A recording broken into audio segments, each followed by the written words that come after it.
and I'm grateful to everybody for taking the time out of everybody's busy life to come along this evening and give me a little bit of your precious attention. I think there's never been such a hot competition for everybody's attention as there is these days, so I'm very grateful and humbled that you've chosen to come along to this evening, and hopefully I'll be able to make it worth your while by giving you a few seeds or tidbits to run away with. So before we get on to the main subject matter tonight, I want to talk about just a few sort of like peripheral but very related things. And one of the things I want to talk about is how excited or mentally excited everybody seems to be about this year. You know, there's, I think, and not just about this year, just in general, we are the most mentally stimulated generation of our species ever to have walked the planet. There's nobody that's been bombarded with as much mental information to process as you lot have, ever. The amount you get hammered with every day is more than people a few hundred years ago would have faced in their life. And it's something that deserves a bit of credit because we seem to have kind of sacrificed, without realizing it, some of the depth and substance of our life in favour of an excited but shallow buzz where we all know a little bit about everything and we end up becoming a bit of a know-it-all. And you know, I think we have become this culture of know-it-all awakened people who are all casually partying their way to their ascension in some way by some people. I'm not saying everybody is, but I'm just saying that there's an element of a current there. And I want to talk about it because everybody is reacting to stories that they've heard about the world and about themselves and about who they are and what they are. And maybe it's backed up by some experience or some insight that you yourself have had. But most people seem to be reacting to stories that they've picked up from somewhere else. And if we look at the stories that relate to this year and these times, they don't really get much bigger. Okay? They don't get much bigger than the stories of this particular year, do they?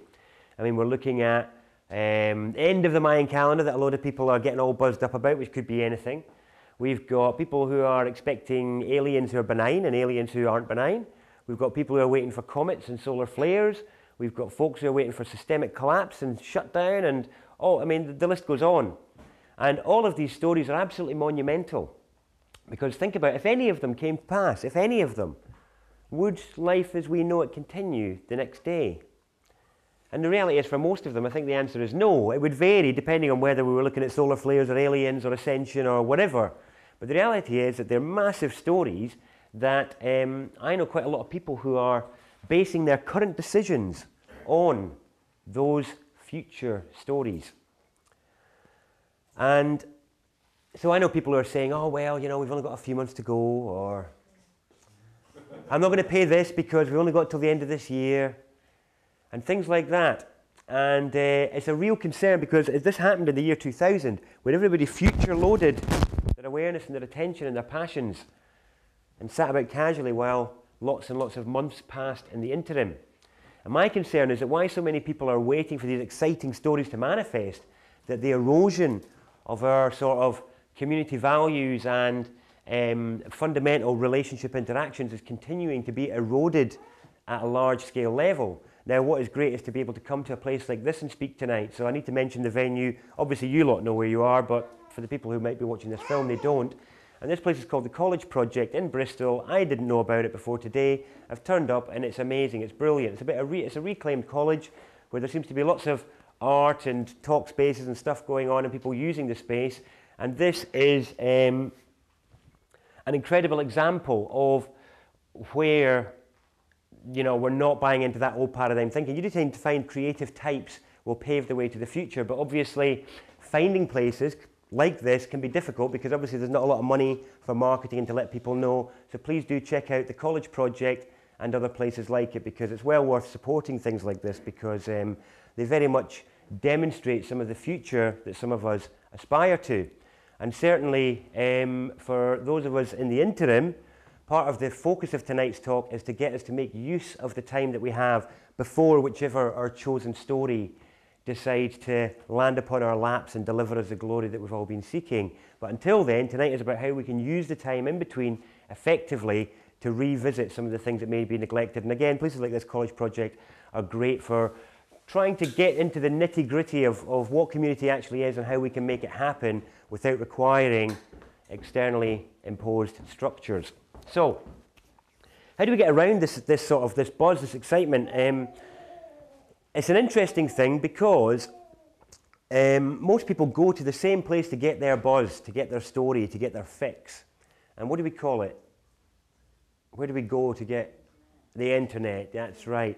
So as some of you know, I go on all the time about spells and words being spells and the impact of the ones that are staring us in the face.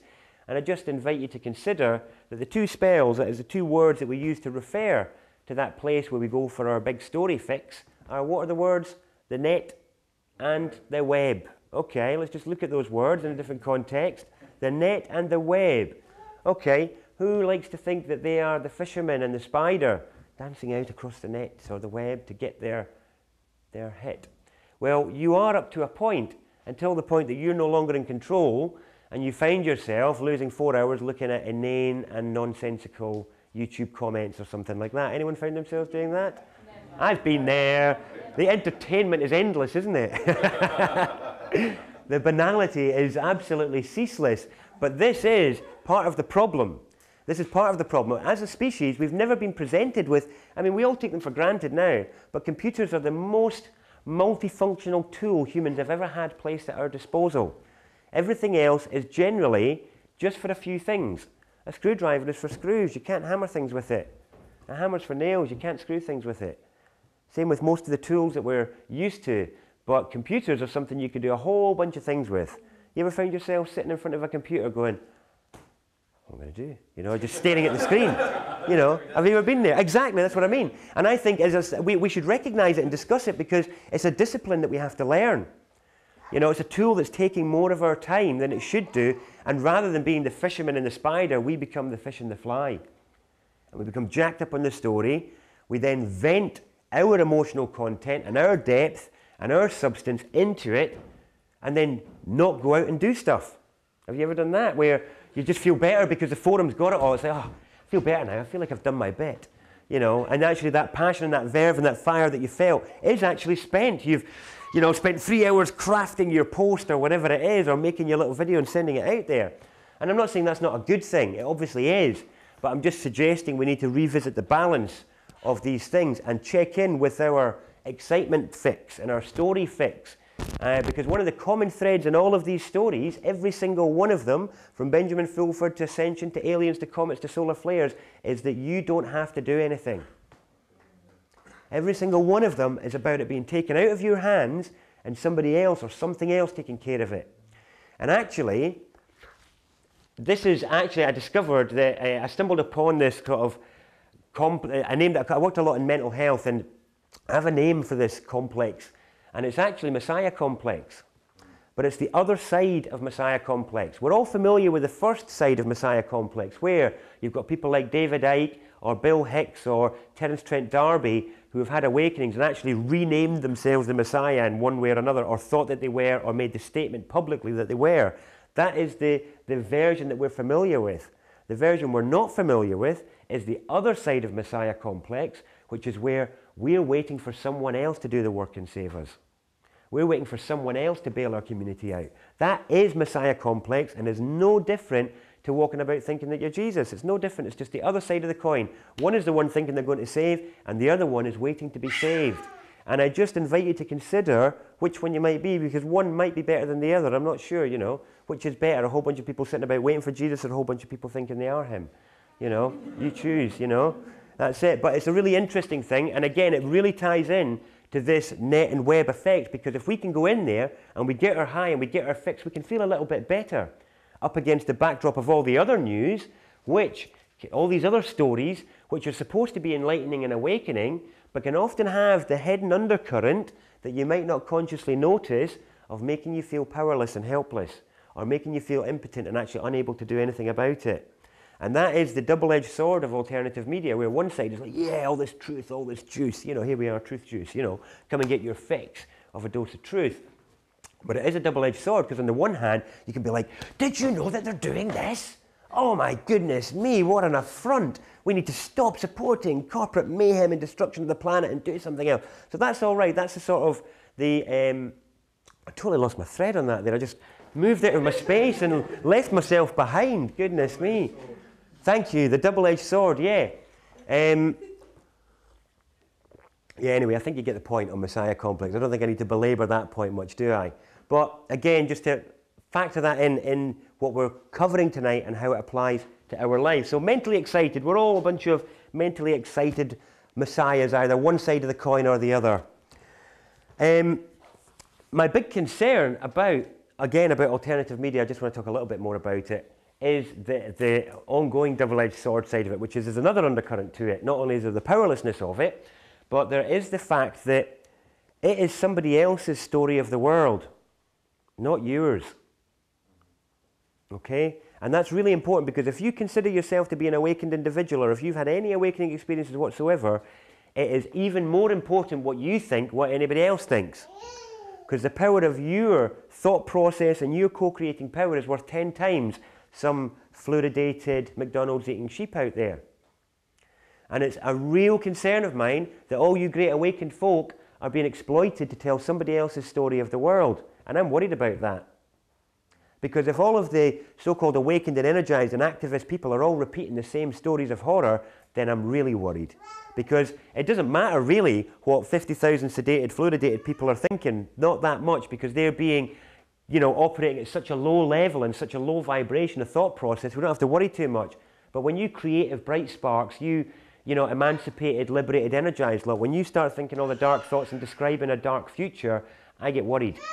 Because, despite what you may be thinking about the positive side of your life, there's all the peripheral stuff that we unconsciously buy into, purely by our engagement with it.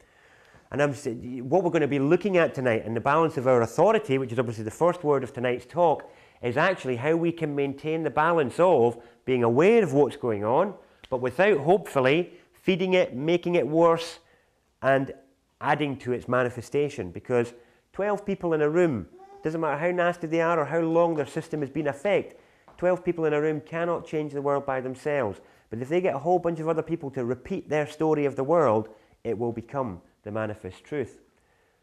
So I just invite you to consider that as well as the future unfolds, where more and more stories surround you. Because one thing is for sure, the stories are not going to get less dramatic.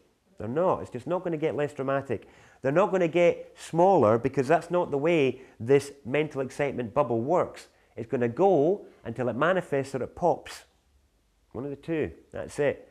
So tonight is very much, all three elements I'm going to be looking at tonight are about how you can manage in amongst that.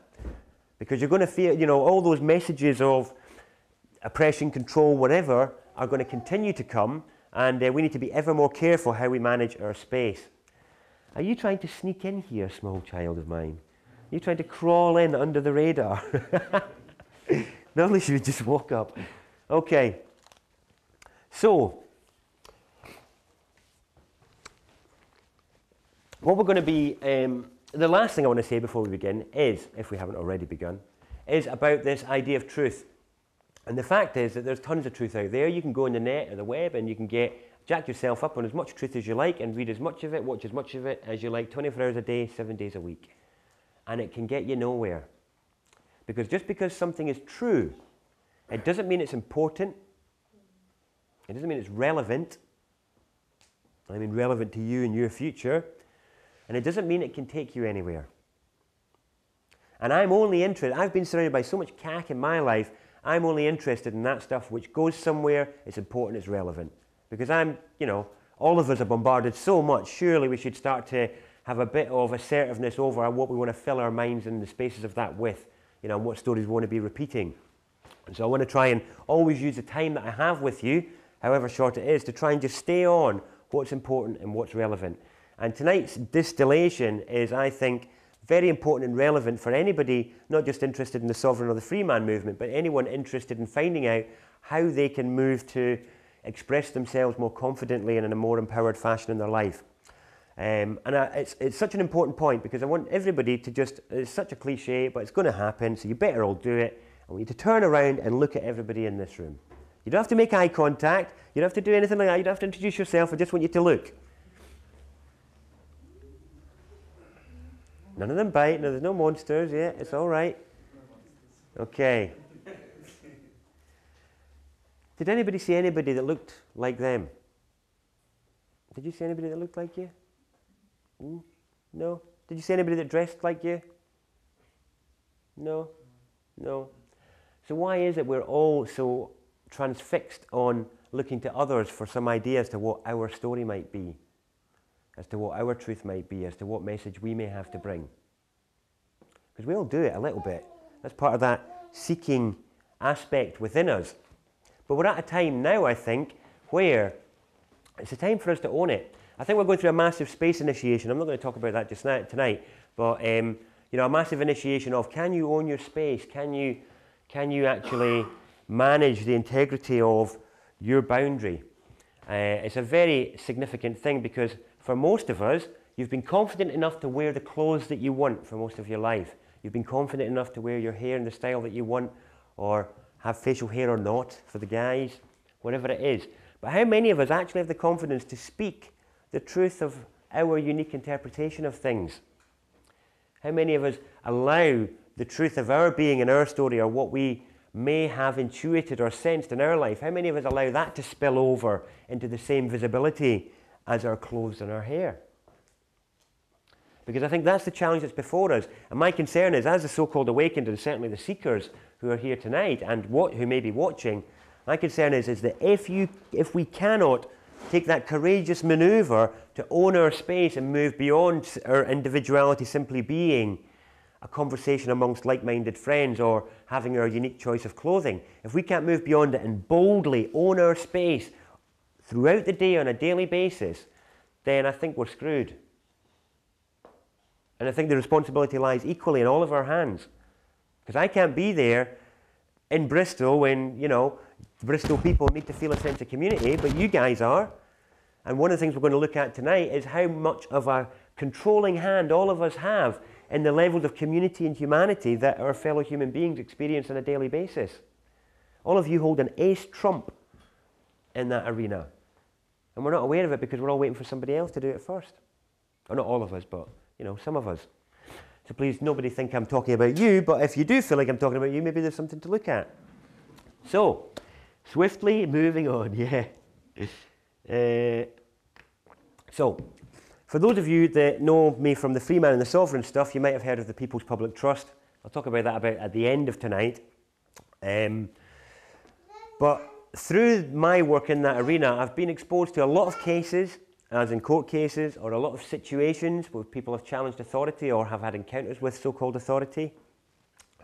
And also just, you know, being in, you know, having taught and spoken in a number of different arenas for almost a decade now, I've encountered lots of avenues and areas of life where people are looking to find their power and express themselves. Everything from hippies to yogis to spiritual crowds to activists. You know, I've been around quite a few arenas of our culture, and I've found a few common threads. And tonight is about the common threads, because I've realised we can get rid of the situations and we can get rid of the methods that we're looking at, and there's a few key points that are the same for all of us in any situation in terms of this desire to exercise our authority. And that's what we're going to look at. So, authority is an interesting word, because, I mean, those of you who are into the Sovereign Freeman movement, you might have heard that, you know, it's about authorizing. And authorizing is about authoring. Now, authoring is what? It's writing, isn't it? So, the whole concept of authority is who is writing the story of the daily world? Who is writing the story of daily conduct? Who is writing the story of daily guidelines? And the one that we're indoctrinated into is the one where you have no authority and you are taught from as young as 4 to pay attention and that everybody else is authority. That then means that when you're spat out into life, exercising your authority can be a very difficult thing because you've had years of conditioning saying you don't have any. So, how do we reclaim the power to be the author of our life, to authorize, to give ourselves the authority to authorize? You're authorized, you know. Is that what we need? Do we need somebody to say, you're authorized to do what you need to do? Because some of us do feel that. One thing I noticed very much in the spiritual sort of healing movement was people who had awakenings to talents that they had, but they still felt the need to go and get a certificate in something they didn't do, like Reiki or aromatherapy or something like that. Does anybody know people who have done that? And they've gone out and tallied themselves up a whole tally of certificates. And it's all because they don't feel the courage and the confidence to say, I can authorize my own ability, and maybe it doesn't have a name, but I'm still going to do it. Instead, we need to go to somebody else to give us a bit of paper so we can say, look, you know, they've said I'm good at this. I'm good at this. See, somebody else says I'm approved, I'm authorized, I'm sanctioned. And this is the power of spells. We're totally dependent on the piece of paper with the spells on it to give us the belief that what we have has value, or that it has a level of adeptness to it.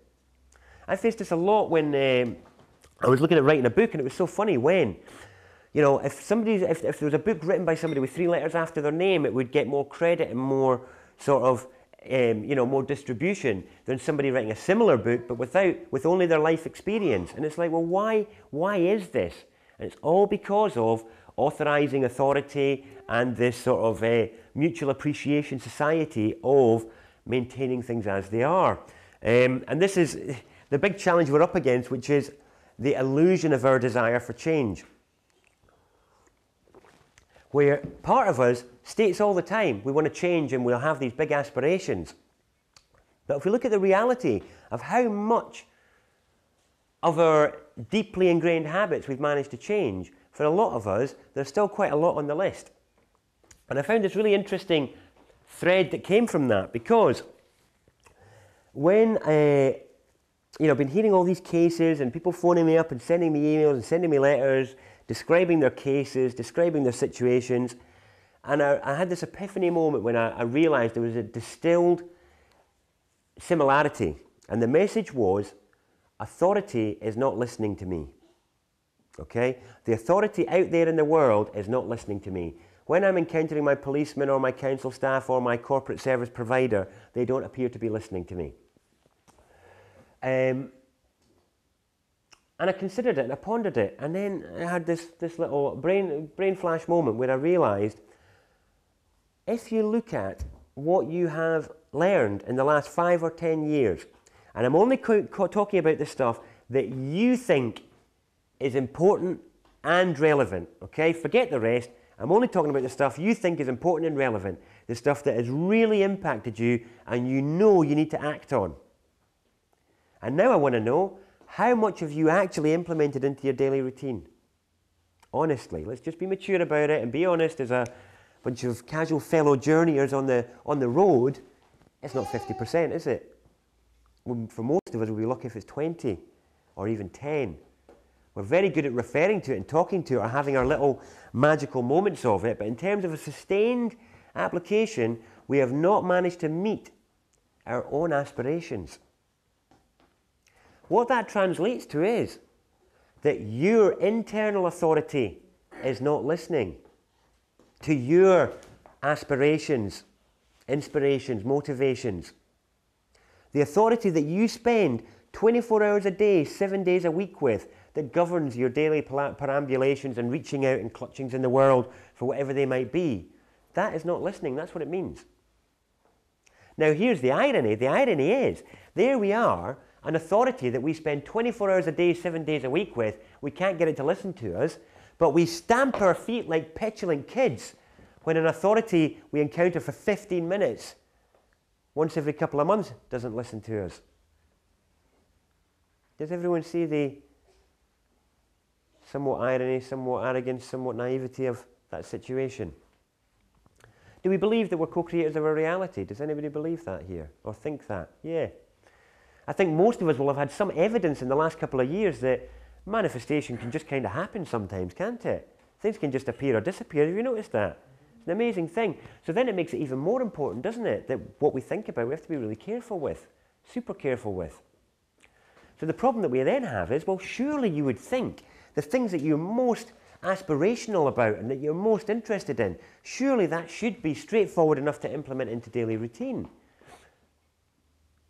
But it's not, is it? Has anybody tried it with something in their life, that a change they wanted to make, but it didn't quite pan out? Now the funny thing is that'll happen to all of us. Yes? That'll happen to all of us. And the biggest mistake that we all make is to just continue with the relapse, if you know what I mean. That we don't just keep going up against it again and again and again and again. Don't get me wrong, in some things that we do, but in others that we don't. And the reason I mention it is because I think what's needed beyond anything, it's like, I've been doing these events for like 7 or 8 years now, and I'm constantly hearing people saying, we need more people. We need to get more people in these rooms. We need to do this event again, but get more people. Let's do it again next month, and I'll bring some people, and let's get more people. We need to get more people awakened. And what I've learned, what I've kind of realized, and what I think is, I don't think that's true. I'm not convinced it's true at all. I actually think the people that do know and that have awakened to it need to bloody well act on it. That's the problem. I don't think we need more people. The funny thing is, I really do believe, and it's not just belief, I do loads of events, as some of you know, but a lot of them are about not just social evolution, which is really what I classify this sort of subject as, but also stuff about personal development and other issues going on a planetary level. And I find it, you know, I do have this belief that or this idea that there's only one human on the planet, and we're all like cells of that human. We're cells of an agency on this planet, and even though we like to group, the reality is we do all have an individual story and an individual tale to tell, and that means an individual role to play out. And if you look at the cells in your body, it's always a great example. You know, we're built up in a mirror of that, and if you look at your body, no two cells are the same. The brain doesn't stand there having a go at the heart for doing a crap job all the time, and the liver isn't poking fun at the kidneys. But we do that to each other, don't we? We have this thing where we finger point and we measure, and we do all this sort of stuff. Now, I lost my thread there talking about the body. I'm going to pop quiz now. Where was I before I deviated onto that? Need to act. They need to act. That was a good summation there, but more than that, I need more to... Looking at each other and sort of accusing each other of things unlike the body. No. More people. Thank you. Thank you. Thank you. The more people thing. Okay. So... Yeah, it is. It is a Scottish thing, absolutely. It's genetic alcohol issues. So just for a second now, I'd like you all just to lift up your left hand for me. Okay. And now I want you to put it down. Okay. Can anybody tell me how they did it? Okay. Does your hand understand what you're asking it to do, or does it just do it? So why do we think every single human being needs to understand what needs to be done? What percentage of your total makeup understands? 15% of your total cellular makeup? If that. I'm suggesting the same might be true for our species as a whole. And perhaps what we need to learn is how to create movement. Because what's interesting is, we don't know how we move our hand, we just do it. And if we can re-enter that part of our awareness that got us to that position of moving hands, maybe we can bring about the changes that we need. But the reason I mention it is, I don't think we need to get every human being on the planet to understand what's going on. But I do think the ones that do know, we need to get better at acting on what we know. And I'm not suggesting it's easy at all. I've not done it. I'm still wrestling through it.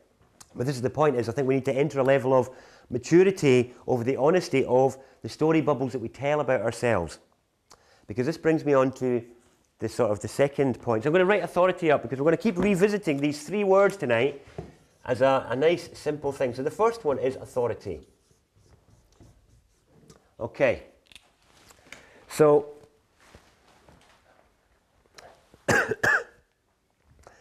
one of the things that I liked about the sovereign and the freeman movement when I first encountered it was that I saw people facing the challenges of their personal power, the challenges of their self-expression based on their belief, what they believe to be true in a often, sometimes selfish, but often altruistic perspective. And they were going up against authority, and it became initially this petulant foot stamping. There was a lot of that going on, a lot of anger. And over time, excuse me, I realised that, or as I was watching it, I saw that people were wanting methods and templates and things like that. And you could see countless, well not countless, but loads of people all trying the same method, but everybody getting a different response. Everybody having a different effect. For some people they were effective, for others they weren't. And I found there was a common thread amongst all the people who were effective in the sovereign and free man movement. A common thread amongst every one of them. And it had nothing to do with their method, no matter what any of them will tell you. What it had everything to do with was their ability to connect to the human being. Their ability to connect to the humanity in another person, so that that person would put the role down, the role that they were standing in. Because that's what you're up against at first, a person, and there's a role standing between them. And I saw that all these people, regardless of the method they used, they were able to connect to the human being behind them. And that was the tempering force. Because otherwise, authority unchecked became just as bullying in the other direction. So yeah, you had people who were feeling that they'd been bullied by authority most of their life, and as they were finding their own authority, they were becoming the bully. The only people that weren't were the ones who were tempering it with their humanity, which is the second word I'm going to write on the board. Because there's a really interesting thing about this humanity thing, because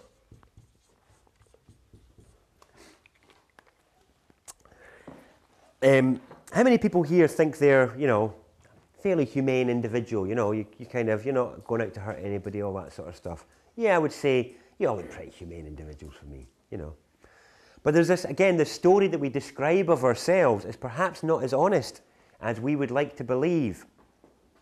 And that's what I want to consider tonight, because I'm going to make an observation. It can't be an observation because I don't know most of you, so call it an accusation if you like. Obviously meant in the nicest possible way and not intended to affect your internal state at all. But I'm going to suggest that every one of you drip feeds your humanity on a daily basis. You drip feed it. So what I mean by that is that in amongst a group of like-minded people like this, you'll be nice as pie, happy, smiley, happy to share your deepest thoughts and concerns or whatever that might be. But there's other situations where you won't. And what I'm going to suggest is that actually for each of us, we have a different persona we present in numerous situations in life. So not everybody, because everybody in the path of awakening looks to break down these barriers between the aspects of our life. But for most of us, there's still an us we are around our parents to some extent, an us we are around our loved one or friends, the us that we are at work, the us that we are as we're walking down the street, the us that we are when we're in the shops, and various things like that. And so now I do just invite you to consider, do you actually have the same level of humanity in all of those situations? We don't, do we? And it's an interesting point, because the second distillation that I got from all of these people in the Freeman and the Sovereign movement, is the distillation that's been happening, wasn't just that authority wasn't listening. The second thing I heard and distilled was, I'm having a less humane experience. People were saying, I'm having a less humane experience from my service providers, my corporate entities, the police in the street, the council staff. It's less humane, and I'm not happy about it. I want you to treat me like a human being and not a number and all the rest of it. But then if we revisit the whole thing about drip feeding humanity, my question is, who withheld humanity first? Was it the service providers or was it us? And then who is the responsible? But I think it's a chicken and egg. I see you eyeing that up there, exactly, because I think it's chicken and egg. I don't think we'll be able to backtrack that and work it out. But I am willing to suggest that if we're willing to suggest that we're co-creators in our reality, which most of you did put your hands up to, then I wonder whether we are the agents of our own inhumanity or the agents of our own inhumane experience. And that we are mirroring and building a mirror of authority not listening and inhumanity. And it's terrifying, because it is getting worse in that respect. And when you're in situations with people, I've been in many situations where it just isn't simple. It just isn't simple, You've got to be able to look at things from other people's points of view. I've been at a number of festivals recently where people were moaning about the security and the security guards affecting their sovereign rights to carry a bottle of glass and blah, blah, blah, blah, blah, or whatever it might be, and how bolshy the guards were with them or the security were with them. And it was like, well, actually, you were speaking to that security guard at 10 o'clock at night. You were probably being a bit foot stampy. And, you know, you're probably the 5,000th person that day that tried to exert their freedom and sovereignty. Give your brother a break. You know, how would you feel in that situation? And it's interesting how we choose when we want to feel powerful.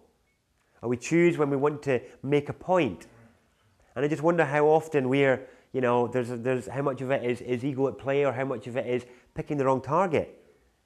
You know, it's a lot of ego. At this festival, we had a Freeman forum on the Saturday night, and I couldn't believe how bothered people were about the fact that they'd had to pay to go to the festival, which I'm going to get on to later on, and that they had to obey the rules. And I thought it was so funny because it was people who clearly, you know, were confident of their own ability to respond and confident of their own containment of what they are and all the rest of it. But it was like, but you're projecting and expecting everybody else to be able to live to those standards. And I mean, one of the examples that came up was glass. And it was like, for me, it was like, have you ever been to, say, Stonehenge on a solstice or something like that? Or have you been to a festival where there is glass in the field? Have you ever tried to pick up all the glass from one broken bottle in a muddy field? Do you know how long it takes? And if not, who are you leaving it for to stand on? It's just a silly thing where it's like, well, look, if we all agree, we'll just put all our booze in a plastic container and go in, then we don't have to worry about that. And yet people take it personally, as a personal affront, that they have been denied their sovereign right to carry a glass bottle when they're not looking at the bigger picture. And it's me, me, me. And what I got about the Freely thing is really interesting, because it was funny how, when you were picking apart the idea of the free festival, what it meant was people wanted to come along to a festival for free where other people had invested their resources, time and money in tents, in food, in bits and bobs, in coming early to set up, in giving their time to stand behind the counter for 12 hours a day, in all that stuff. So they wanted them to pay so that the festival could be enjoyed freely by that other party. And I'm like, look, sorry, if all you are bringing is your wallet, then be prepared to use it. Do you see the point? If you're not going to bring it, don't bring your wallet. I didn't pay to come here. I don't pay to go to those events because I bring something else. If you want a free festival, that's how to do it. And there's loads of opportunities for stewarding and all the rest of it at festivals, but I'm using it as an example of where we often pick completely the wrong targets to exercise our authority. And we end up becoming the agents of inhumanity, and then we're wondering why next year that security guard is even more bitter and angry than he was last year. It's like, well, because he's had 5,000 so-called awakened people choosing him as being the agent of their expression of their authority, because they're too afraid to do it at the council offices, or they're too afraid to do it in front of a uniform. And say, well, actually, your authority is really that big then, isn't it? In fact, it's smaller than that. It's that big. Because you're choosing easy targets. You're choosing people that can't fight back. Or the worst thing is in security guards, when they choose to fight back, it gets messy. You know, that's the problem. And then everybody then gets upset about security, don't they? So I'm only using that as a live example because it was something that came up very recently at 2 festivals that I was at. And it's a common thread at a number of them. And so people are obviously going there because they want to let their hair down, because they believe they're away from authority. And it's the wrong place. It's like people also want to go away to experience humanity. Or they want to go away to experience community. Let's go and live in community somewhere. We want to go and buy some land and live in community. I say, well, what's outside your door? What is it that's outside there right now? Because the whole point of tonight's talk is, if you remember the stories I mentioned at the beginning, my concern is that for every single one of those stories, comets, ascension, aliens, blah, blah, bombs, you know, whatever, most of them will involve some kind of systemic shutdown where the net and the web may not be there for you. And so who is going to be there? Is it going to be your codenamed buddy from the forum that you've got all cozy and pally-pally with over the last couple of years, but lives in Botswana? It's not going to be them, is it? Instead, it is going to be the people outside the front door. And I just invite people to consider, how are you going to feel in that situation? So just say it has happened, whichever story bubble you wanted popped. You know, we can all give a round of applause at being right, that the system was rubbish and we let it fail and we all stood there. Yes, we were right, we were right. Bugger, there's no food. Oh no, there's no petrol, there's no electricity. Oh my goodness, you know. And the people really haven't thought it through for a lot of their story buzz.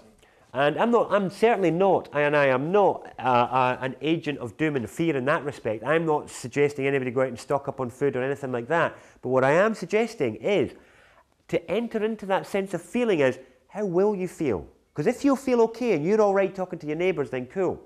But I know a lot of people, especially in urban zones, that don't feel that strong and confident about it. And in actual fact, they would feel very small and very fearful in that sort of situation. And there's a lot of people like that, especially in cities. And what the whole point of tonight is to get us to a point where we can feel armed to create situations for ourselves which will allow us a measured and managed growth, so that if those stories do pop, we didn't sit back and just wait for story fixes. We prepared ourselves so that our internal integrity could withstand that sort of challenge. Which is very much about these two things checking off each other. Because what's interesting is, if your authority can be tempered with your humanity and be motivated by it, you arrive at the third word of tonight's talk, which is, the result is community anyway.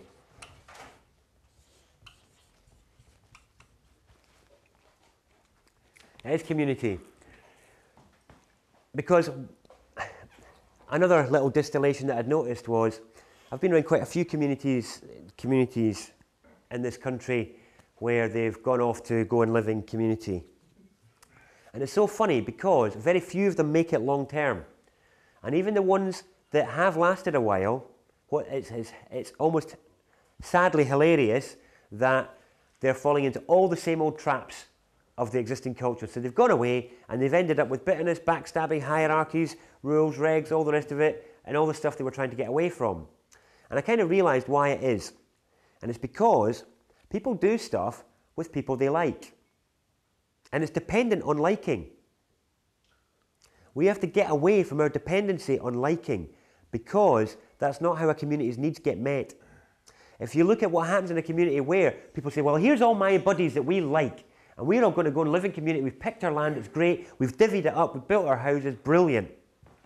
But something happens when people work together and when they are in each other's space a lot. And when they're in each other's space a lot, exactly, tension happens, tension builds. And if you've not got the structures in place to deal with it, and I don't mean talking sticks, okay, that's not it. You know, it's not, I wish, for goodness sake, can we please evolve beyond the talking stick? Please, universe, honestly, humanity, if we still require a stick to get anywhere in a conversation, then we are woefully, woefully less developed than we'd like to fantasize that we are, really. Sorry?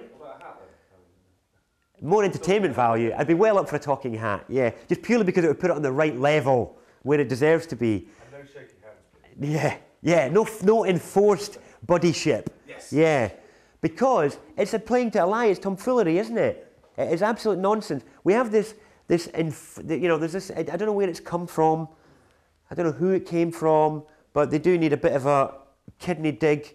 But somebody gave the impression that humans should all, that the concept of unity translates to we all like each other. Does everyone come across that concept? Unspoken. It's unspokenly there. The unity means that we all like each other, we all get along, we're all one big happy family. It's not the case. Are all foxes one big happy family? Are all wolves one big happy family? None of the mammals are all one big happy family. Why are we any different? Of course we're not, but we're trying to create an unrealistic modality on ourselves. And these communities are the evidence that it can't work. Because they've shown that we have not yet built the correct structures to handle our human foible. The foibles of the stuff that we don't understand about ourselves. The fact that we're not all masters of our emotional and mental expression. We've not factored that in. The talking stick doesn't cut it, because people go away after a talking stick session cursing and bitter and that's not it, is it? So this is, I mean, a lot of the events that I do, other than this, the workshopy ones, are about giving and taking space. But certainly, I think the theme for this year, for us as a species, is about giving and taking space. Giving people the space to be where they're at and to have whatever imperfect foibles that they do without taking it personally. But owning your own and owning where you're at as well. And if we can get into a space of that sort of not leaning on each other and not letting others lean on us, then we're in with a chance of hitting the start point. And the start point is when each of us own the uniqueness of our contribution, that we can exercise authority tempered by humanity to arrive at community. Because this is the point, because the reality is, the new community is not something that we've ever had. It's an idealism that isn't mapped out, isn't it? We all have our own sense of it, our own feeling of it, but has anybody ever sat down and done a bullet point list of what community means to them? Have you ever sat down and done a bullet list point of what you would like to, how you would like to see yourself in a few years' time? I've never either. You know, I'm not suggesting that we should, you know, and I'm not, but I'm only mentioning it because we've got to acknowledge where we're a bit nebulous and where we're a bit woolly. And actually sometimes in some situations, let's just be mature about it and nail it down a bit clearer. Get rid of the assumptions, get rid of the ambiguities, make it all a little bit clearer. Give people the respect for maybe being in a different place from where you are. You know, how many times have you been in situations where the whole point's been lost because somebody else thought they were there for something completely different?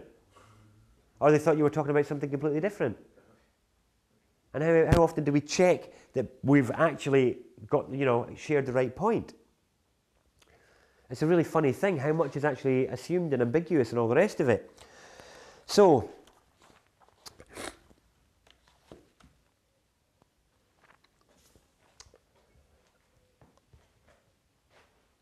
I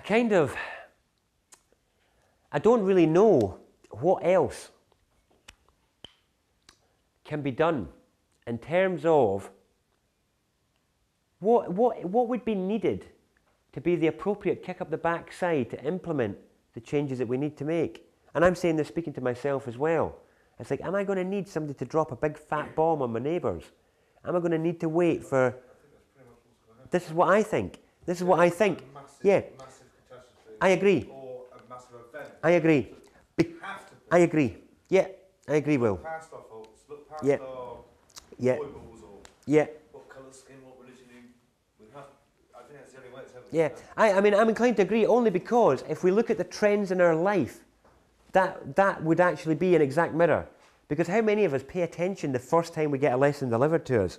We don't.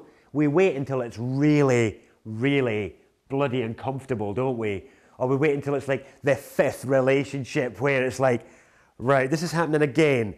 Am I going to own this or what? You know, or whatever. But we generally wait. Sorry? Talk about the community spirit happened during the Blitz. Well, that's, yeah. That community where people came together, no matter Yeah. from what community, or from rich or poor, Exactly. dig each other out of houses. Exactly. Exactly. An incredible thing. And I really don't want for that to be the case. I really, really don't. And that's why, I mean, I'll get on to the People's Public Trust at the end, but really, the point of all of this is because I am desperate for you guys to tell your story. I'm not interested in you thinking anybody else's story of the world. I want to hear yours. I don't care how mad it is. I don't care what planet you think you came from. I don't care what universe it is. I don't care what fairy kingdom you're in touch with. I don't care what art you do. I don't give a monkeys. I really don't. I just want it to be yours. That's it. I just want it to be yours. I want to hear that. That's it. I want you to live that. And I want to empower that wherever possible. And I'm not interested in anything else, because if we can't do it, then it's going to be the next big bang. Because there's no choice. I've had quite an interest in the. I saw at the beginning of the year there was a massive investment in geoengineering. Some of you call them chemtrails. I just want to say I hate the term chemtrails. I never use them. I only use them so that people can draw the link between that and geoengineering. Don't go searching for chemtrails. Go searching on Google for geoengineering and find out how much money and time has been poured into it in this country. It's now mentioned on the Parliament's website. The Guardian have a regular page. The Independent have a regular page. There's talk of regulation on the Parliament's website because it's happening and they don't know who's doing it and they don't know why and they don't know how to manage it. And I don't know if any of you have noticed, but I've been watching it. I want to do a talk on it in a bit because I've got loads of photos and videos of geoengineering is conscious weather modification to reverse assumed man-made weather change. And there's two strategies being used in this country. Again, you can read about it on the Parliament's website. I'm not making it up. It's not a conspiracy. If anybody thinks it is, please step outside so I can stamp on your head a few times, because I'm not making it up. I've now got my mum mentioning this on her Facebook page because she got the source off the Parliament's website. The point is, there's maniacs out there who, because they spend most of their life in a lab, think the way to cool the planet is actually to block the sun. And what they're doing is a lot of these high wispy cloud layers you're seeing being laid are what's called SRM, and it's solar radiation management. And so these cold days that you're getting that are a bit too cold for June have been because of some of the chemicals they're laying to try and cool things down because of how intense the planet is being impacted by solar rays. I just want to say something about solar rays for a moment. Seems a bit unrelated, but it's very related. Does everybody here understand that the heat you feel from the sun is not thermal? And by that I mean it's not like standing around a fire where you go, ooh, toasty. The tingle you feel on the skin may feel the same, but it's not the same. Space is cold. If the sun was like a fire, space would all be warm, wouldn't it? But it's not. So we need to pay attention to the fact that these rays that are coming from the sun are destined for us. They're meant to be landing. They're not meant to be getting deflected. They're meant to be hitting every life form on this planet. And if you look at the amount of geoengineering that goes on, it is absolutely astronomical. It's incredible. Bill Gates put billions into it at the beginning of the year when he also invested in the mass vaccination program in Africa. And that's what's seen some of the massive goings on of it this year. And I'll tell you what, that really got my attention because I was watching this going on. I started to mention it a little bit just to always, just sensing people out. And the number of people that were unwilling to pay attention to their own sensory information based on their own life experience and instead needed to read somebody else's spells to get a gist of it, that terrified me more than anything else about our sense of hope. And up until the last 6 months where this has been going on large scale, I'd always been overwhelmed with the hope and absolutism of our humane victory. But to see the ongoing apathy in response to the madness that's being dropped on our heads, it's like, okay, you can avoid the water and filter away. You can avoid the toxic chemical food and go and grow your own produce. But you don't know what's spraying from the sky, you don't know what's landing on your so-called organic produce, you can't stop breathing it in, and this is what I've got just now is so-called hay fever. I don't know what it is. I'm coughing and I'm spluttering, I feel like I've got glass in my chest. I don't know what it is. I've never had hay fever like this before, but it's arrived. It could be pollen, it could be something else. How am I meant to know?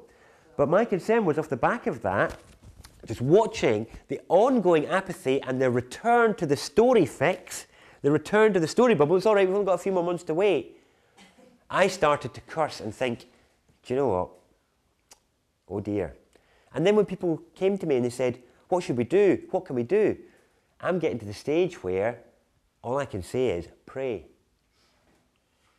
Because the ongoing apathy in response to the level of stimulation where it's not just in your face in the food, it's in your face in the sky every day. And we still are not moved to act. Then we just got to wait to see which story decides to manifest, which one pops, and what happens. But again, the onus is on the so-called awakened, because I think they can divert from that path. They are responsible and accountable and capable of, between us, engineering a smooth transition and engineering a smooth sort of journey, but only if we can claim these three things. And the number one thing is, first of all, the authority of your life is authorized. Okay, so the act of your birth was your authority. That's the point. The fact that you made it through that initiation of arriving here means that you are as divinely mandated as anybody or anything else. You're already authorized. When are you going to own it? Enough.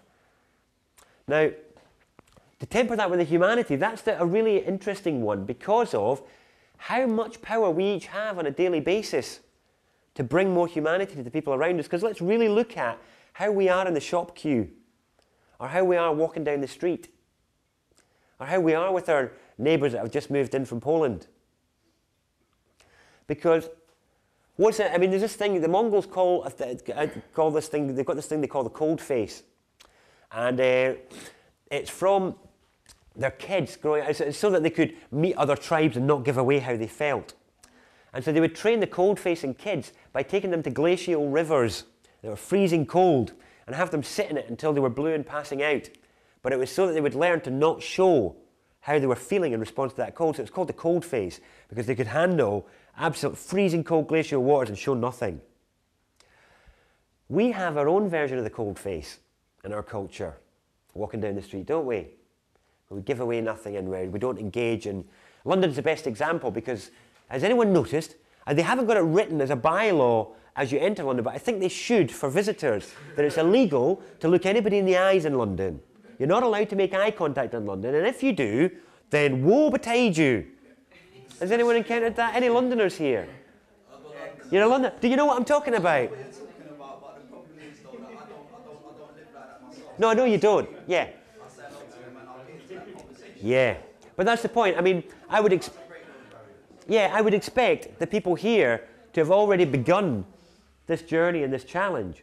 But the point is to be able to give you this distillation, just so you can clarify the situations that we're up against. Because we can see that in certain situations, maybe a bit more authority is required. In other situations, maybe a bit more humanity is required.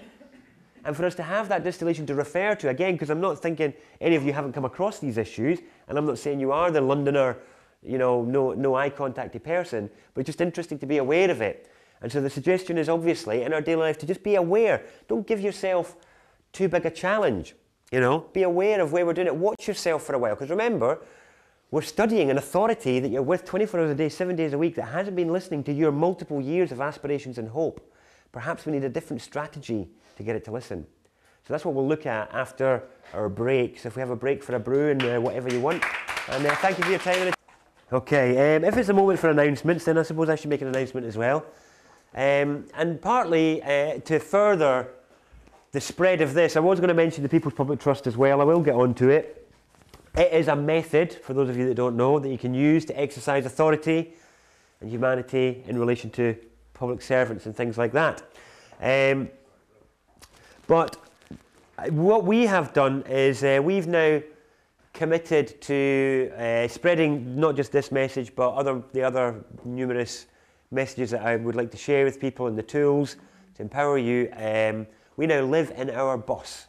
So we are available and ready to move around the country wherever we are needed. So the bottom line is, if people want to have events, workshops, classes, whatever, all you have to do is help chuck the go-go juice in the bus and help out with the old feeding of the family, and it's happy days. You know, that's the whole point, is to be available to meet the need.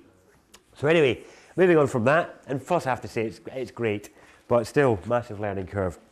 Anyway, right, so I know I mentioned a little bit about the geoengineering there before the break, because it's a live example. And it created quite a bit of a discussion in the break there, which shows that people are aware of it and concerned about it. But again, we're not really left in positions of power, are we, in terms of what to do about it? But I think we have to revisit this idea of us being the agents of the story in the world, and us being the co-contributors of the tale that is unfolding. And somebody mentioned during the break that, you know, do you know why they're doing it? Do you know why they're doing it? And he said, because they're afraid of the light. And it's a very, very valid point. That's why I made the point about it not being thermal light that's coming out. And one thing that is often forgotten in people's anger at the state and the establishment is why it is there and what it is for. The word we have for it is the state. Okay? And a state has been created as the comforter of our insecurity. The part of us that does not like change, the part of us that does want things to be the same, the part of us that does want routine and regularity. And we have to accept that part of us exists. Because if we don't move to meet its needs in other ways, we will continue to be reliant on state structures because of that reliability. Because the funny thing is that you're absolutely right, sir, that one of the reasons why it's going on is because, in terms of the changes, in terms of the intensity of the sun and where we are in the universe at the moment, and we've never been here before, all that sort of stuff. So while it may look like the Earth is continuing to orbit around the sun is also moving through space, which means we're in a different part of space. Everything could be different, and we're just not giving it credit. Instead, We're getting the fingers pointed at us for breathing out too much and cows for farting too much and things like that. And that's being blamed as the source of all this stuff. But the point is, when I had that realization and I was watching these trails across the sky, I realized that it was panic. That it was brothers and sisters who were in a situation where their role was to maintain continuity and familiarity for our insecurity. And they were panicking because they're unable to do it in the face of the changes that are coming. And that's why their behaviour will get more intense. Just like for us, as we move to making promises to ourselves or statements to ourselves about the changes that we would like to make, generally, when you say to yourself you want to stop smoking, you smoke a bit more for a while. You smoke more heavier. That part of you that likes to smoke says, well, I better get them in now before I stop. That's it, you know. I've only got a little bit of time left. I better just chong them all in. Or drinking, or whatever it is, whatever the statement is. Oh, I'm going to give up chocolate next week. I better have 5 bars now. You know, whatever it might be, where we make those sort of place those conditions on ourselves for bringing about change. But it's just funny to look at it in a different light and to perhaps take it less personally and less cynically and less sort of absolutely as some they thing. Whereas instead, if we own it and say, well, actually, how many people in here are smokers? Okay, there's a few. What I find really interesting, and I only mention it because it's actually a really interesting point, and it's not one that I'm comfortable making, but as I've been watching these traily things, these smoky trails blocking out the light, I have wondered as to the number of so-called awakened people who still cling to their smoking indulgence and wonder how much of us are the agents of the blocking of the light by filling our airspace with smoke, and that this is merely the mirror of it. And that was a painful pill for me to swallow when I was looking at that with my pipe in my hand. I'll tell you that. But it isn't. Yeah, well, the point is, I'm trying to pay. Didn't I say who people who want to cut through at the point, a bit of a dose of the real? I'm just chucking an idea out there to say, well, you're an intelligent being. If you're believing it, how your understanding of mirror magic works might be different from mine. I'm just putting it out there. You might be able to completely disown it and affirm to yourself that you're not in any way an agent of that. But in other ways, I can't help looking at it thinking, yeah, maybe, just maybe, I might need to own that one. Damn it. You know, it's not nice. It's not meant to be nice for us to own these things because we like to tell the story of what I call our forward face. So we like to tell the story of our best face forward and perhaps not tell the story of what happens in the moments between moments. You know, in the little subconscious moments between the conscious moments. So the things we do by ourselves and the little habits we engage in and all these different things that we have to manage in the moments, between the moments that we share with our fellow brothers and sisters. And it's a really interesting thing to just say, well, how honest and mature can you be about it? And I'm just leaving it at that.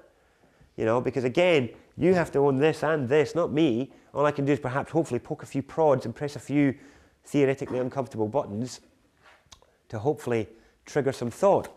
So anyway. What about the chemtrails coming out the back of our vehicles? Well, yeah. There's another one, isn't there? Part of the... Dramatic and sexy is the one from the start. No, but probably got a lot more to do with the increase in temperature than anything else is all these fires burning all day, every day that never burned before. You know, billions of cars, billions of central heating systems, billions of all these things all producing heat. And, you know, something else is getting the blame. Exactly, which then get warm because I try to keep things cool. Yeah. It's so funny, this whole Babylonian civilization of fire, because everything is dependent on fire. Even the Babylonians even use fire to keep things cold. That's how fire dependent they are. That's amazing. It's actually amazing. It's an amazing mastery of fire that our civilization has managed to achieve because we're utterly fire dependent. Utterly. Our electricity comes from fire. Our fridges come from fire, which is from the electric. You know, all of it is fire dependent. It's a very, very interesting thing. Anyway, that's another conversation. My kind of, the challenge out of this one is obviously about this. How do we arrive at this community thing? Obviously, there's the authority, there's the humanity, but there's perhaps accepting the mirrors that are in the world that we might not like to face, but accept them and own them. And even if you don't want to just maybe ask the question of yourself, that would be just at least a step one. And also to maybe get a sense of this idea of the state as being agents of our insecurity, because the reason the state is so powerful is because our insecurity is so powerful. Our vulnerability is immensely powerful. Our fragility is immensely powerful. That's where most of our our kind of persona comes from, is to shield that vulnerability and that fragility. And we can't own our space and own the truth of our own story without being a bit vulnerable and a bit fragile, because it's the truth. You know, if you come up and you stick something sharp in me, I'm going to cut and bleed. That's pretty vulnerable. You know, I can admit it. But where can we admit it in other areas? Because we will not be able to release our dependency on the state and state structures until we are okay with our own insecurities. Again, looking at working with that mirror magic in the proper way. So, there's a whole number of things that I could talk about, but there's one I want to pick on, and that is the idea of the free society as being the new community. You know, the new community as being gift or free based. Have people come across that idea before? Yeah, there's a lot of aspiration towards it, isn't it? And a lot of promises being made by people who are promising community solutions will be free or Skillshare based. It would be very difficult to make that work if any of us actually think it through properly for it to be complete. Very difficult. It's a bit of an ideology, really, a bit of a fantasy in a way. Not because it's not achievable, but because we're not looking at the steps required to achieve it. And it's a bit like climbing the stairs to the first floor. And to think that we can jump to freeness of things now is like jumping to the top of a flight of stairs without understanding there are steps in between. So for example, I mentioned the example of the free festivals earlier, where people would talk about, yeah, it's a free festival. It's like, but wait a minute, who paid for the fuel to bring the tents there? Who bought the tent? Who put the decorations on it? All the rest of it. Somebody paid. Okay, and I'll tell you what, I'm really, really passionate about this, because it directly affects me and my lifestyle and what I've chosen to do, and that is that I've had so many people who have expressed great desire to come to workshops and events of mine, but as soon as there's any price tag attached, even when there's freely discussable concessions available, it's all of a sudden, you know, and people don't want to necessarily dip too deeply into their pockets for things. Now, I understand that because I'm in a position of a budget with a family and stuff like that as well. But what we're missing, again, is we're missing the message here. Because what we are saying is that the people who are bringing the message we want to hear, or the things that we want to see in the community of our future, are not worth paying for. They're not worth investing in. Those people that are bringing the future I want, they're not worth investing in. The ideas that are coming, they're not worth paying for. No, we don't want to talk about that. No. That should be for free. Meanwhile, every penny that gets earned is spent maintaining the old system. And it's like, you lunatics, you hypocritical lunatics. And I hold my hands up as being partly one of them, but not now, because in the last few months, I've really got into this idea, because I gave a talk, it was Truth Juice Nottingham actually, a number of months ago, and I watched, as I was going through Nottingham Town City Centre, I watched a lot of people wearing brands, you know, big brands on their chest, you know, these big expensive brands. And I watched them going into their Tesco's and their Primarks and things like that. And I'd had a conversation with somebody about the whole necessary evil of things like that in the interim. So we have people where it's like, oh, well, I buy everything that I can at the community shop, but I still go and get X, Y, and Z from Tesco. It's a bit of a necessary evil to get that thing. And I'm like, well, as long as we continue to sanction necessary evil, then there will be evil, because we're sanctioning it. And what's interesting is that it's just a small sacrifice that would normally be required, but what really got me was I was watching these people who were generally working class, generally not wealthy, but wearing things to make them appear wealthy, the status chase. But what I saw was them going into Primark and whatever, and here they were with a small amount of power, the Queen's head power, you know, power, promissory note power, which obviously we want to dismiss and isn't real and all the rest of it, but again is saying, you know, it's only for old paradigm, but the new paradigm has to magically appear because I'm not willing to pay for it, you know. What ended up happening is that, well, what I saw was all these people going into these shops and spending that little bit of power on the status or the symbol they want to make about themselves or to make themselves feel better or whatever. But what was interesting was that little bit of power they had to save their community, they were sending out of their community to never return. Because Mr. Tesco ain't shopping in downtown Nottingham. Mr. Primark ain't shopping in your community neighbourhood. And as long as we make that sacrifice of necessary evil, then we are still 95% supporting and upholding the old. Because what we're no longer willing to do, and it's a really interesting thing, because we're happy to pay 50 to 500 quid for the latest piece of tech without batting an eyelid. Okay? Or maybe we bat an eyelid, we're a bit upset about it, but we're happy to pay for those things. Or we're happy to go and spend 40 quid on a new item of clothing or whatever.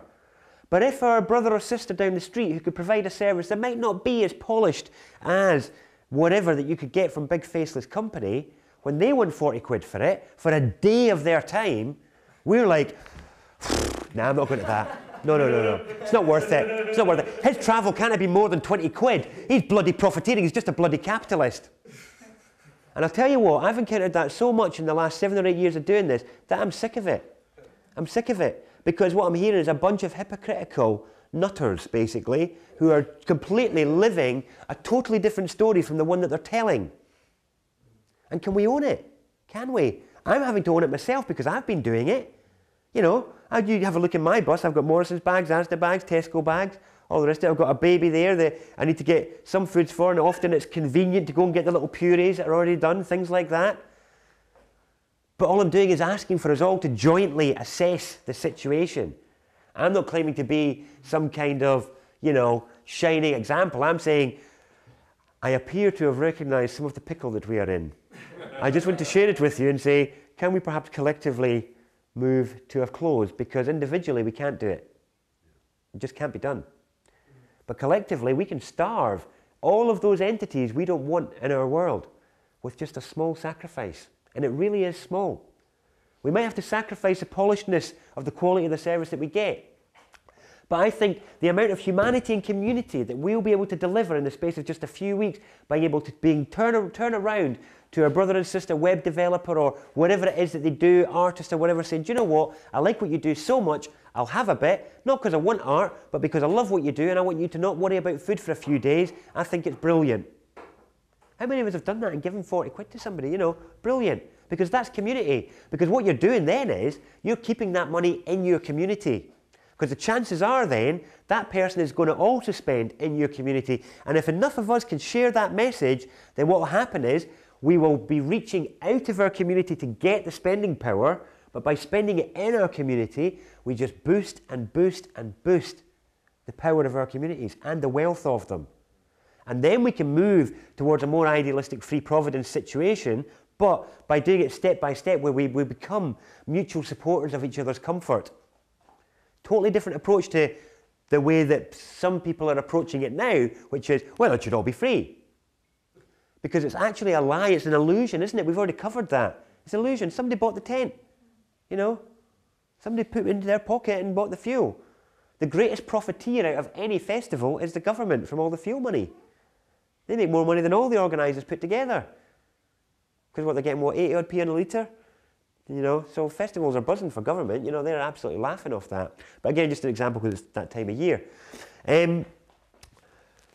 But I mentioned the money example as one which I think is hugely important. Because in terms of the different ways and the freedom that we have to exercise our authority and our authoring of the world, there is only so much we can do with our hands and our minds, which is our unique story and our unique skill. Often, our brother and sister in the Skillshare program might not want or need our skill. That is the point of currency. The point of it is to give them the freedom and the power to go elsewhere in exchange. And if we look at it from that point of view, there's nothing wrong with any form of exchange, of any currency. It's irrelevant. You know, obviously we all know what the issues are with the system. It's to do with usury and interest, all the rest of it, blah, blah, blah. We're not going to rehash the old bags in that area. But what we have to do... Exactly. Yeah. But we certainly should avoid the demonisation of money. And we should avoid, you know, it's a bit like saying, you know, anger is fundamentally bad, when it's not. It's about how people express anger that's bad. Money is not fundamentally bad, it's how people use it that's bad. It's a tool. It is a tool. Exactly. Exactly. It's like calling a hammer even, just because you smash someone's head with it. Absolutely, Toby. Absolutely. That's exactly it. And the point is, though, because people have that mindset... But it can make a cot to hold a baby. Like, you know. Yeah, exactly, exactly. So because we have that mindset, and there are so many of us in the new awakened paradigm that really struggle with money, and I know there are, that's why I'm mentioning it. We struggle to trust enough that we're going to get enough. We struggle to quantify the value of our service or our art It's a real struggle. I've been there for years. How do you know what to charge? It's absolutely... Yeah, go on. The financial reward for skill Yeah. is so ad hoc in this country. Absolutely. But I mean, when you've got people who we were talking earlier outside about, he gets £13 an hour to sit on the phone and beg for money for charities. Yeah. Where I know people who, myself included, are highly skilled tradesmen who struggle to get that from a client. Yes, I know. Yeah. I know. You're building something or you're making something that will last forever. Yeah. Yeah. Or at least for a long time. Yeah. And then you get people who can sit on a phone. Yeah. And that. I know most of the people who work on Yeah. these sort of things. I know what they're like. Yeah. There's no great skill in that. No, exactly. Where's the balance in exactly. the skill set? And it's about exactly because also you've got skill versus time. Some things are not skilled but they take ages. Other things are really skilled but can be done quickly. And I'm not. There is no easy answer. This is why barter worked well, because it was about the value between the two parties. You agree the value between them. The point here that the only skill for you become the quicker you can do something. Exactly. I mean, I really don't have the answer to that, and I think it's something we have to work out together with experimentation. But my key point in this is how we feel about the Queen's Head note and how we treat it and how we think about it, because we need it. Short term, we need it to build the things that we need, that we want to build to create the new community. So let's choose to invest in it. Let's choose to invest in each other. You know, we should be chucking our money at each other. I want you to have it instead of Mr. Tesco.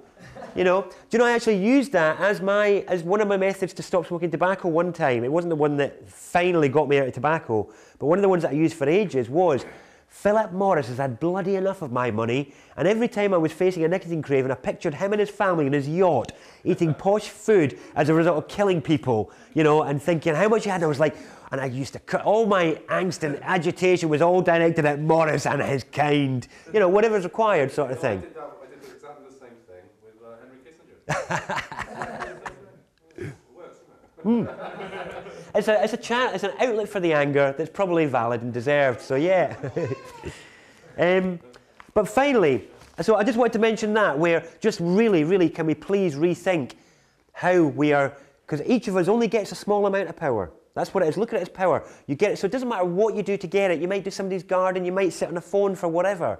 The point is, it doesn't matter what you do to get it. What counts is what you do when you've got it. That's what counts. You know, really difficult one. And again, I think every one of us is basically, the universe is stamping an absolute demand of mild sacrifice from each of us individually. It'll be different for each of us. It might be a bit of vice, it might be a bit of indulgence, it might be a bit of something else. You know, maybe we liked our imported apples from New Zealand, from Mr. Tesco or something like that. I don't know. You know, maybe we sacrifice that for some English varieties. Whatever it is for you, it's about owning that. And that's the point. I'm not here today to dictate any methodologies other than the People's Public Trust, which I will get to. The final thing I want to mention is, so necessary evils, nonsense. I don't think there's necessary evils. Independent shops in this city. Well, Bristol is such a great example. That's the point. It's an example of what can be possible when people dig in and keep digging in. You know, I think one of the other things that sets Bristol apart, though, and here's one of the reasons why I think it does better, is because the head of the planning of the whole United Kingdom is here. And that's why actually all the rules, the building regs and all the other regs for the rest of the country are written from Bristol. So what's interesting is that the policymakers here have the broader picture in mind. So when you come to them with ideas, they're open to it. They're like, yeah, that's cool. But elsewhere in other areas, there's people who have just got the rules and regs and they're like, no, you can't do that, it's not in the rules. No, you can't do that. Do you see the point there? Yeah? So they don't have the flexibility. So this is, I think, the saving grace of Bristol, combined with, obviously, a very activist-based and active population. But I think any other area or any city could do as well with a more... I mean, Manchester does pretty well, but obviously they don't have the same flexibility on planning that Bristol do. But that was just another example of community working, really, and moving towards working.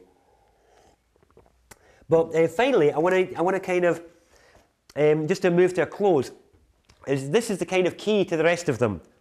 Because humanity without your authority is a limp biscuit. That's what we've all been enjoying, I think, up until now amongst our like-minded friends. Yeah? So we get together, there's plenty of party happens. You know, I've done many events through the years where party happens while we're working. And that's why the work tends to, by the close of the day, you know. because everyone wants to bring the fullness of their whole sovereignty to that event. And so that's not how we get things done. So the key here is how do we exercise this? And I want to return to a point I made at the beginning about entering the substance of our life, where we'd replaced substance and depth and meaning for a shallow know-it-allism of a broad spectrum of things. And our culture has led us into avoiding the situations that take us to substance, which is anytime you feel that wiggle in your belly, that fire of indignation, or that kind of you want to say something but the hand starts to go or the lip starts to warble or whatever it is, whenever you're in situations like that where you bite your tongue or you do nothing, those are actually the invitations to substance. But our culture has told us, or indirectly, that the way we deal with that is to revisit it when we are calm or when we are whatever. Is to say, come back later when you have clarity on it. Yeah? So we don't actually deal with situations at the time, which means that we don't learn a dexterous and skillful expression of our emotions and our thoughts and our feelings while we have them. And that means that we're left with nothing but outbursts. You see what I mean by that? Verbalising more about... Sorry? Verbalising more. Verbalising more. Yeah, no, I don't think we should be we should be verbalising. Verbalising is one element of it. It's more about being able to stand while you feel. Yeah, I'm thinking of when I used to have a real bad anger when I was a kid. Okay, yeah. And I think I was about 20. I read was it Daniel Goleman, the Emotional Intelligence. Okay, yeah, another one. He says in that, because what I normally do if I got really angry in front of people, or I was like seething and be like, I want to like, don't know, do something, run away or throw something or scream and shout, something. Normally I would like walk out and do the whole, walk away and calm down and all that stuff. He says, total opposite. Yeah. Stay there. Yeah. And sit the emotion, feel it. And that's what I did, and I couldn't believe it. I was amazed that I was able to sit there with the emotion. So I just assumed that, well, you're angry, you snap, and then you act on it. But I didn't. I just stood there, and I found after a period of time, it would actually wear off, as if it was like I'm not responding to it. It's like, oh, you're not going to win. And it would just wear off.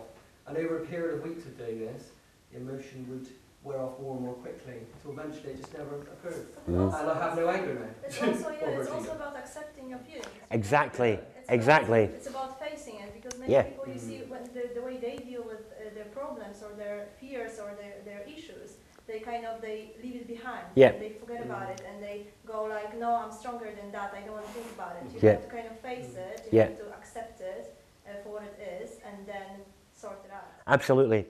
I think we have a false promise in our culture again. Part of the ongoing enlightenment, that began with the Enlightenment, I think, and the socially referred to Enlightenment. And I think there was the unspoken promise that allegation that if you simply fed the mind enough ideas, and you read enough books, then it in itself would deliver wholeness and completeness and connection and alignment.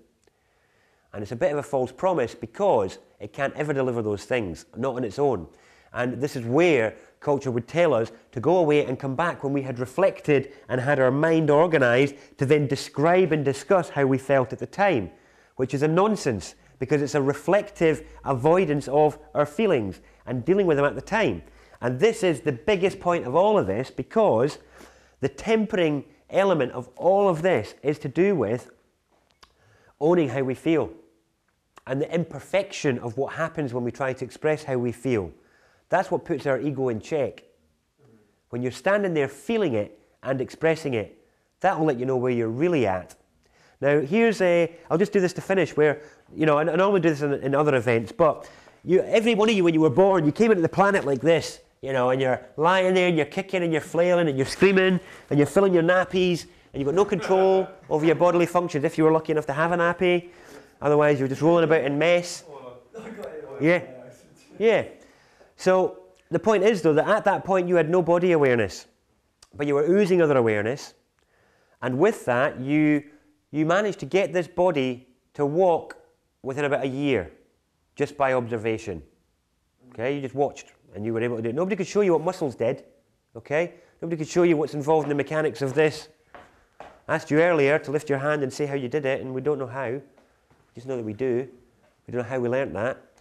And it took you 2 years to learn to make your body talk, and nobody shows you what you do with throat muscles and tonguey bits and stuff like that to make coherent sounds come out. So we have this great respect for or acknowledgement in our culture of the physical journey. So when children fall, we go and we support them, don't we? And we say, oh, up you get, it's all fine, you're okay, all that sort of stuff. And we all had a lot of that to help us go from spasming about like a little loony on the floor to being able to do complex things like pick up a cup and have a little drink out of it. Took me years to master that, thank you very much. Don't you laugh at me. That took me at least a couple of years. And it wasn't easy. Yeah, and I still miss. The point is that if we're aware, if we can get some sense of awareness that actually, that was our physical I was referring to there, but we have other aspects which are bodies in their own right. Our emotions and our mind. And what happens is when the emotions are birthed forth at puberty and that body awakens properly, it does exactly what the physical body did, and it spasms. Shame, guilt, self-consciousness, all of these things. And what ended up happening though is instead of all that support mechanism we had of, oh, you're all right, it's fine, we get lots of abuse and lots of rejection and lots of other things going on, so that where you are now all very dexterous and nimble with your physical body, emotionally, it might not be quite so nimble. If you picture a lot of emotional bodies walking down the street, there's a leg contraction here, there's an arm up the back, and we're bobbing down, and it's not until emotion launches and it builds up enough that we have an outburst, and it's a spasm. According to that, yeah, exactly. Well, the point is, and let me give the exact example of anger, because it's a great one. Anger is the most castigated emotion of all because it gets stifled from the beginning, from when it first emerges. So what it means is that every one of you expresses anger in a different way. Whereas you might express happiness and other positive feelings in similar ways because they're socially accepted, but because anger isn't, you all have a different way of showing it. So some of you might stomp and scream and stamp. Some of you might go dead quiet. Some of you might make a crap cup of tea. Some of you might serve somebody a smaller portion next time. Only you know the little twisted things you do to express your anger. Come on, be honest, do you know what I mean? The little twisted things that we've all done to express our anger is incredible, rather than being able to stand there while we feel it and saying, I'm really angry with you because of this. We're happy enough to say, I'm so grateful for what you just did there. I'm really happy with you for that while we feel it, but with anger we don't. So what's interesting is that the same energy is anger. When you're angry, it's the same as me being angry. But how we express it is totally different for all of us. And this is where we have to, in this whole giving and taking of space, we have to get this same understanding for our emotions and our mind. And to realize that to not identify the current behavior with the energy that gives rise to it. It's merely a spasm like a baby.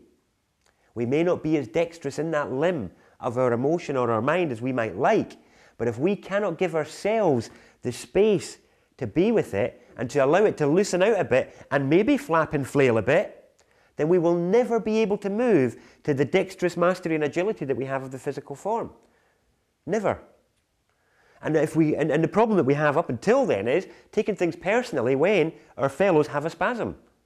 You know, it's actually, and now if we can start to say, oh, you had a bit of an emotional spasm there, didn't quite come out how it was expected. But that's totally different from that bloody ignorant bugger over there, he lost his temper with me and I'm not going to speak to him for 3 weeks now, or whatever. But totally different when we take things personally, isn't it? Whereas if all of a sudden, if we can see that all of us have the capacity to have the same level of mastery with our emotions and mind as we all do with our physical bodies, if we can but give each other and ourselves the patience and the tolerance to move to a dexterity, to at least loosen off those limbs of expression, then we will never achieve mastery. You will never achieve the healthy expression of mind and emotions that you want, because our culture has placed a performance anxiety on us all, where you're not to do something unless it's going to be bloody brilliant, okay? I don't want you to sing it unless it's bloody good. I don't want to see your art until it's excellent, and I don't want to hear you talk about emotions unless you're really good at it. No mediocrity, no half-heartedness, no imperfect spasms, please. And that's there that stifles us from dealing with the situations as we feel them, because we're afraid of looking the fool. We're afraid of our usual demeanour of the front face being compromised. Which is why when we do have spasms, one of the first reactions people have is disown it. I don't know what came over me. Oh, it must have been the booze. Oh, it must have been the situation. Oh, it was just that food I had that day. It must have been bad food. The person who made the food must have been angry, and therefore I took that in and I, spasmed. That could actually happen though. I'm giving that as a potential valid excuse for some people. But anyway, but do you see the point? And the point being that, and the problem that we have though is that this is the movement to authority.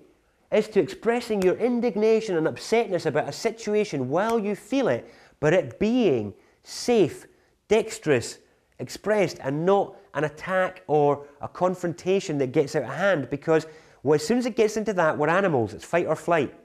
And as soon as you do that with any authority out there, council, police, anybody like that, as soon as you start to get into fight or flight with them, then down comes the authorized use of force.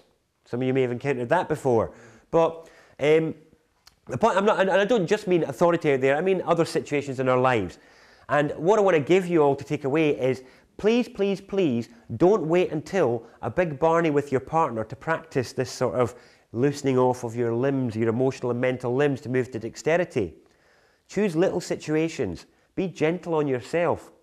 Choose a moment when maybe you get delivered a meal that isn't up to standard, or somebody does say something that makes a feeling rise in you. Like you said from that book on emotional intelligence, stand there in it. If it's going to come and move through, then let it move through. And if you're with somebody, just say, well, I'm not very good at this, but I just have to let this come out, and give yourself the space, create the space for your imperfection. Darren, I had someone recently say to me that they were kind of like, it was being offered to do a kind of art workshop, and they said to me, I've got problems with that. And I'm like, why? And they said, well, I'm afraid that my ego might kind of, if I do this kind of thing, my ego might take over, I might stoke my ego. And I said, well, I had, the same kind of fears when I've kind of done stuff, but I find that as you do these things, you experience less of it. It's like you just start focusing on what you're doing rather than worrying about, and that's part of the same kind of thing, isn't it? Like, well, not running away from it, allowing yourself to... Yeah, and I think allowing ourselves to enter into the areas that we're not good at. So taking on a bit of art or singing or something like that, so we can be a bit bimbling and a bit imperfect, because the ego will take blows from it. You're right, the ego will be reduced by looking at our stick man and going, wow, he looks fat, what happened there? Whatever it might be. But to give us, and this is again how all this stuff about freeing the child and empowering all of that, that's all very much part of this, because that is about part of our dexterous expression. And it's part of our tempering force. It is about the humane expression of our vulnerability and fragility, and having them temper the exercise of our authority, so that we don't become the foot stamper and we don't become the bully. So really these three things can weave together really simply, almost no matter what you're applying yourself to.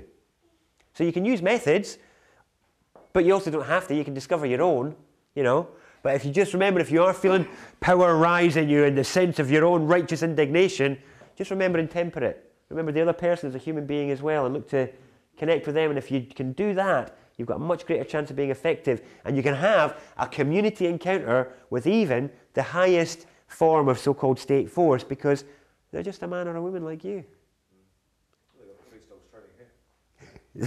I did wonder when it was coming up. I was like, is this squat being busted just as I arrive? Because, yeah. Even later, I just saw this banner like, oh no. I was like, yeah. Truth juice has been had. Because I'm thinking, well, I'm going to be really late for this. We're coming in late in the last 5 minutes. And I was like, for the only time I come in, like, it must be for a reason. And I spoke to the guy, he was really nice police officer, and we had a little chat. There you go. Human being. Yeah. So that's the thing. So human being.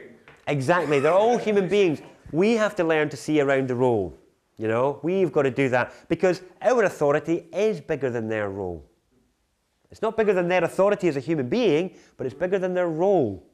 And if we put that in the right context, we can be effective. And that's what, those of you that have seen me talk about people's public trust and stuff before, you know that I'm always about being effective. I don't care what the methods are, it's about what is required to be effective, what is required to get the best outcome here. And this is the fruits of that sort of labour. So, I'm going to wrap up now and say thank you very much for your time and attention, but to go, and your life itself will already be presenting you with the situations where You might get that wiggle in the belly, you might get the hand shaking a bit, you might get the lip warbling, but I just invite you to stand. Because if you do, I see that as you using the time between now and your chosen story bubble arriving for you. You know, but just use it, because I do think if we do have that systemic collapse, if you've paid attention to your authority and humanity in the interim, you will be walking out your front door straight into community. It's a virtual promise, I reckon, as long as we get our heads screwed on in the right place, a bit of honesty and a bit of maturity, and we can get there.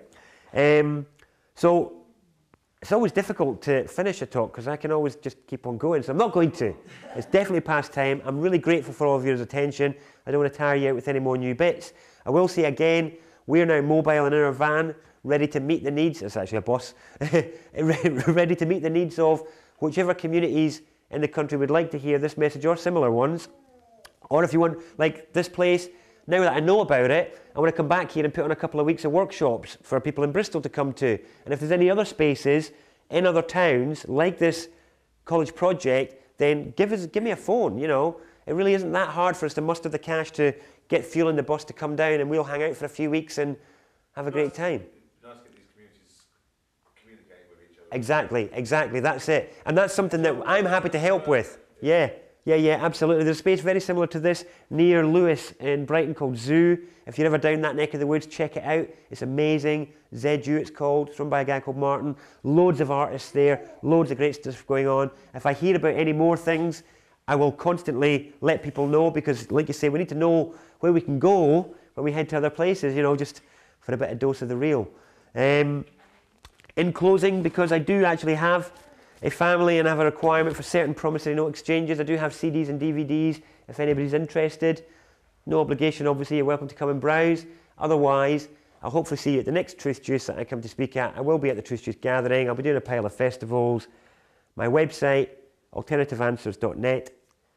I didn't mention the People's Public Trust at all, but please visit thepeoplespublictrust.com, or you can watch there's loads of videos online about the People's Public Trust. It's about dealing with police and stuff like that, and dealing with councils, and how you can maybe get them to behave. Sorry? They're all for that, yeah. Well, anyway, if you combine what we did tonight with the People's Public Trust idea, massively effective. So again, thank you very much indeed. Much love.